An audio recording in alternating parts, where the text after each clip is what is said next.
Hello po, good morning. So, ganito po kaputi yung lugar namin. Sa bukid pala.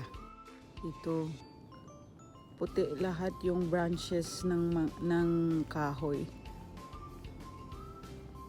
Paan din matutunaw din yan mamaya kasi mainit na. Hindi natutunaw yung kuano. Ganito yung kuano. Pagbasa sa umaga at saka sobrang lamig sa gabi, ganito parang nagiyelo din yung mga branches. Ginające się, wtaczające błędy. Jeżeli ktoś już jest na poziomie zaawansowanym, to wtedy ma sztywne rozwiązanie, które lepiej przynosi po prostu energię w skręcie, nie? Więc żali na stoku i zobaczyć, czy w ogóle ten bakcyl zostanie złapany. Bo zaczynać od kupy... Czy to jest tam w skali od tego 1 do 10, ile by było? Bo jest chyba 130, 140. Mayroon po kami dito. Nie powinno być problemu, żeby na niej stawiać pierwsze kroki. Tylko pytanie jest właśnie Ito takie... ang plano kong bibili next Supermatic. Pytanie jest takie... Mahal lang muna. SM. SM. No to jak SM to powinno... O właśnie. No jeżeli nie chcecie wydawać na wypożyczenie, a mieć taki tani już swój sprzęt, który możecie w każdej chwili wyciągnąć oczywiście... Ito ang mahal talaga, 1,500. Ito lang.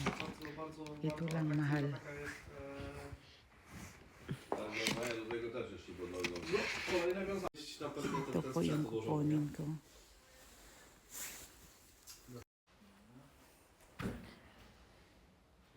Ale Renata mu nie będzie tak przeszkadzać. Kurczę, Renata będzie mu bardziej pomagać, będzie mu płacić, chyba że...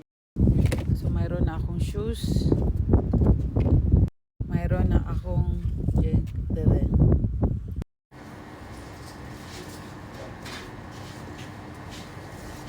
So, bibili po ko ng kape. Big one. Ang coffee po ng Jabka ay ready to go coffee po. Ito parang 7-Eleven. Pag nagmamadali ako, kape ng Jabka po ang binibili ko.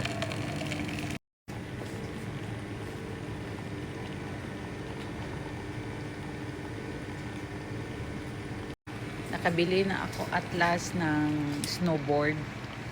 Tignan natin. Nakakatawa. First time ko talaga mag-snowboard kasi nag-ski ako ng yung skiboard. Ano pa? Ski. Basta ski. Ang ganda. Ow! Yay! Ang ganda ng weather today.